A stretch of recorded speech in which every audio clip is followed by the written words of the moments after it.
Hey guys, this is Dr. Katz here. Next up in our Audible blog series is called Any Publicity is Good Publicity? I am not buying it.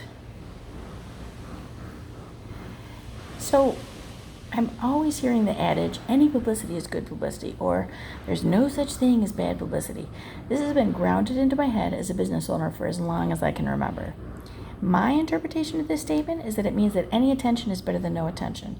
It implies that even if something is deemed bad, wrong, incorrect, or immoral, it only draws more attention, like it's some sort of forbidden fruit, somehow making it even more desirable. I just don't think this kind of thinking is universally applicable.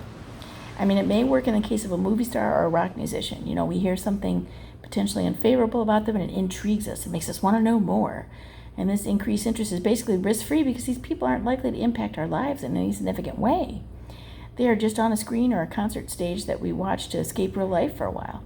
If they turn out to be a terrible person, so what? We can choose not to watch their movies or concerts or continue to do so with no real consequence either way.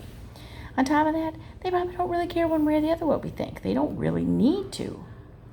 But the exact opposite is true for me in the medical field.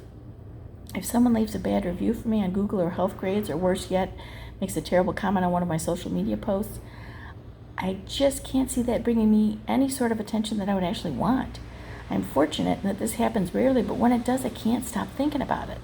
I find myself researching who the individual might be and even attempt to reach out to see what I can do to remedy the situation or ease their pain, even if I realize that I've never actually seen the person.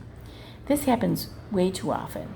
After extensive research, I realize that I have no record of this person, and yet it still haunts me. These kind of hurtful reviews or comments do not achieve anything productive that I can think of. In fact, depending on the vulnerability of my current patient population, it could potentially affect their perception of me as well.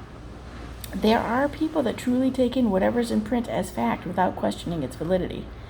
And the initial questions that are raised by these types of feedback can potentially cause ripples of unease that can spread through patients like wildfire. No good can come of that. I don't care what you say.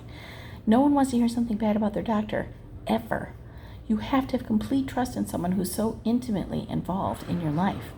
You have everything to lose and nothing to gain by entrusting a potentially bad or dangerous physician. No one finds themselves seeking some infamous physician who just botched a procedure just because they saw them on Dateline or something. It just doesn't work that way.